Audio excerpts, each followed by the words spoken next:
नमस्कार दोस्तों, धर्म रहस्य चैनल पर आप सभी का एक बार फिर से स्वागत है। आज हम लोग काम पिशाच का सोती लड़की पर आना के भाग 7 के विषय में जानकारी प्राप्त करेंगे। तो चलिए पढ़ते हैं इनके पत्र को और जानते हैं आगे की घटना के विषय में। गुरुजी जब इस प्रकार उस लड़की के लिए काम पिशाच अपनी पुरानी प्रेमिका को छोड़ने के लिए तैयार हो गया तो उस लड़की को बिल्कुल अजीब लगा। उसने सोचा यह तो बहुत ही अजीब घटना हो गई है। ऐसा तो मैंने कभी सोचा ही नहीं था कि ऐसा कुछ हो सकता है। एक पिशाच जो कि मुझ पर पूरी तरह से आकर्षित हो गया था, वह मुझे छोड़कर अब मेरी कुंवारी कम उम्र की बहन पर आकर्षित हो गया है। इसलिए मुझे अपनी बहन को बचाना ही होगा। यह तुरंत वहां से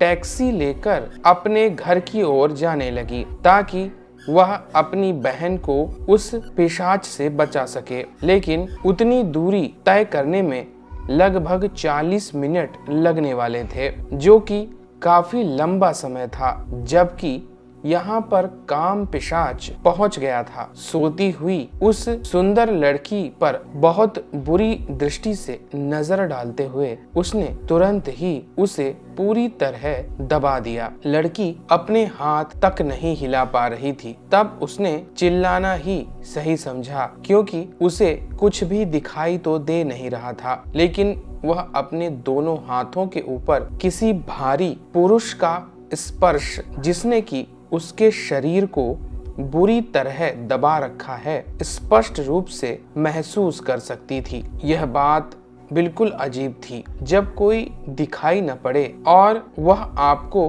बुरी तरह जकड़ दे तो ऐसी परेशानी से भला कोई व्यक्ति कैसे बच सकता है। यह बात बहुत ज्यादा खतरनाक थी। लड़की ने जोर से एक बार चिल्लाया और फिर काम पिशाच ने उसके होठों पर अपना मुंह रख दिया, जिसकी वजह से उसकी जीभ हिलनी तक बंद हो गई थी और अब वह पूरी तरह से उसके कब्जे में थी। इसके बाद उसने उसके शरीर के साथ बहुत बुरी तरह से खेलना शुरू कर दिया। लड़की बेचारी हिल तक नहीं सकती थी। वह क्या कर पाती, जबकि वह उसके शरीर को नोच और खसोट रहा था, क्योंकि वह न सिर्फ उस काम क्रिया में तल्लीन था बल्कि अपना बदला भी ले रहा था, क्योंकि उसका उद्देश्य था कि उसके साथ जो उसकी बड़ी बहन ने धोखा किया है उसका सबक भी सिखाना बहुत जरूरी है।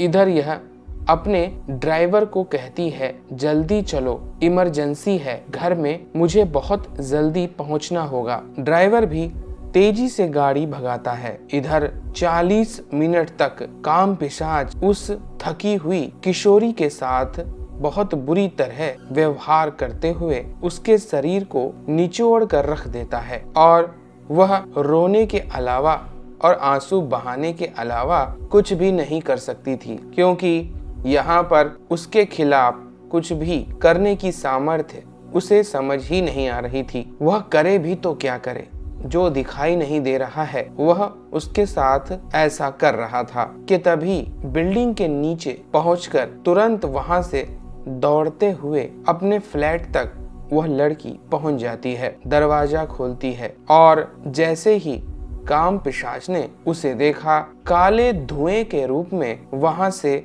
बड़ी तेजी के साथ खिड़की के रास्ते वह बाहर निकल गया। उस काले धुएं को स्पष्ट रूप से उस लड़की ने भी देखा और उसकी बड़ी बहन ने भी। रोते हुए, कांपते शरीर से चिल्लाते हुए वह अपनी बहन को बुलाने लगी। बड़ी बहन भी बहुत जल्दी उसके पास पहुंच गई और उसे गले से लगा लिया। वह सुबक सुबक कर रोते हुए उससे कहने लगी, दीदी आपने देखा ना, उसी काले साये ने मेरे साथ गलत काम किया है और उसके निशान भी मेरे शरीर पर इस वक्त मौजूद हैं।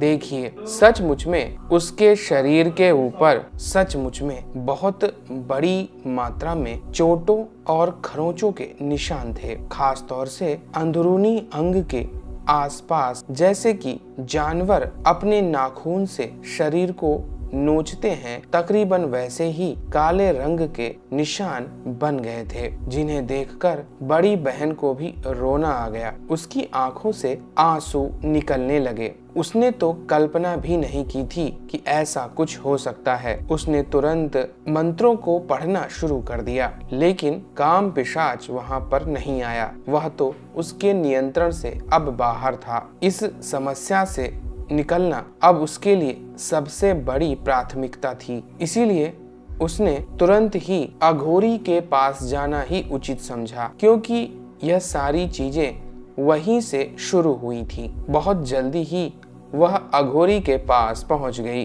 तब अघोरी ने हंसते हुए कहा, मैंने कहा था ना, जैसा शुरू में दिखता है वैसा होता नहीं है। अब बता, तू यहाँ पर क्यों आई है और तेरे साथ उसने क्या किया है। तब लड़की ने सारी बात विस्तार के साथ बता दी और तब अघोरी ने कहा, मैं तेरी कोई मदद नहीं करने वाला, क्योंकि तूने मेरी बहुत बुरी तरह बेइज्जती की थी। पुलिस में भी मुझे देने का प्रयास किया, पुलिस वालों का डर मुझे दिखाया। अब भला मैं तुम्हारी सहायता क्यों करूंगा। तब वह गिड़गिड़ाने लगी और कहने लगी, मेरी बात होती तो मैं शायद आपके पास आती भी नहीं, लेकिन यहाँ पर प्रश्न मेरी छोटी बहन का है। वह तो अभी जवानी में पहला कदम रखी है, दुनिया के विषय में उसे कुछ भी नहीं मालूम है और उसके साथ उस काम पिशाच ने इतनी बुरी तरह उसका शारीरिक रूप से शोषण किया है। इसीलिए आपको मेरी मदद करनी चाहिए। आपके अंदर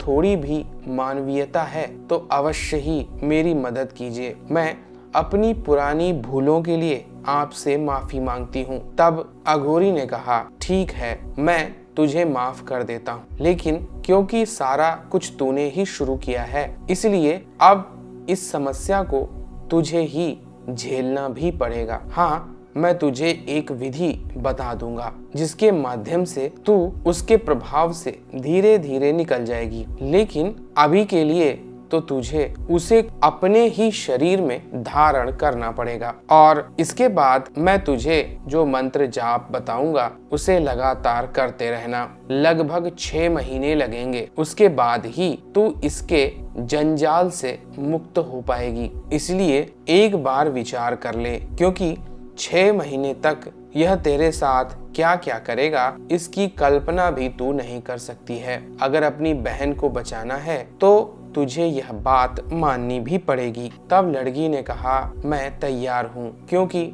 सब कुछ मेरी वजह से ही हुआ है। मैंने इस चीज को बड़े हल्के में ले लिया था, लेकिन मुझे नहीं पता था कि यह एक बहुत बड़ी समस्या बनकर मेरे सामने आ जाएगा। तब अघोरी ने कहा, ठीक है, आओ मैं तुम्हें इसकी विद्या सिखाता हूँ। इसके बाद लड़की अघोरी के साथ उसके ही कमरे में रहने लगी और उसने उसे काम पिशाच को संपूर्ण सिद्ध करके अपने शरीर में स्थान देने के लिए कहा। तब उस अघोरी ने कहा, तुम्हें इसे अपने शरीर में अंदरूनी अंग में ही स्थान देना होगा। चाहो तो तुम इसे योनि पर अथवा अपने वक्ष स्थल पर रख सकती हो। इन दोनों में ही यह वास करेगा और तुम्हारा यह शोषण करता ही रहेगा, लेकिन तुम्हारी बहन को हमेशा के लिए छोड़ देगा। साधना की विधि सीखने के बाद सिद्धि को करने में 7 दिन लगे और इस प्रकार वह काम पिशाच उस स्त्री के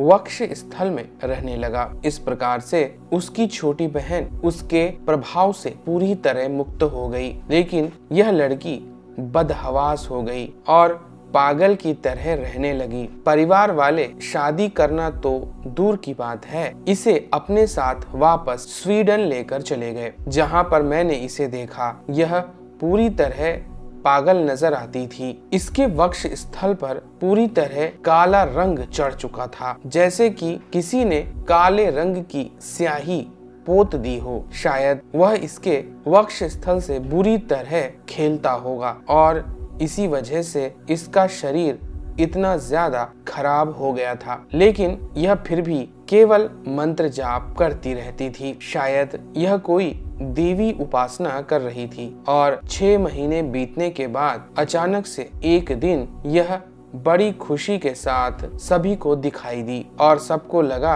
कि इसका पागलपन ठीक हो गया है। मैंने इससे जाकर पूछा। बहुत ज्यादा पूछने पर इसने अपने साथ घटित हुई सारी बात मुझे बता दी और माता दुर्गा के दिए गए मंत्र की वजह से ही यह उस काम पिशाच से 6 महीने के बाद मुक्त हो पाई थी। तब तक उसने इसके स्तनों के साथ बहुत बुरा व्यवहार किया था। इस प्रकार यह सच्ची घटना मैंने आपको बताई है। कृपया आप मेरी जानकारी को पूरी तरह गोपनीय रखें। मेरा यहाँ पर इस अनुभव के माध्यम से आप सभी को यही बताना निवेदन है कि तांत्रिक साधना करने से पहले उसकी पूरी जानकारी को इकट्ठा कर लीजिए ताकि कोई शक्ति आपका कोई नुकसान ना कर पाए और ऐसी चीजों के वशीकरण प्रभाव से अपने आप को बचा कर रखें। अगर यह उस पिशाच को धोखा नहीं देती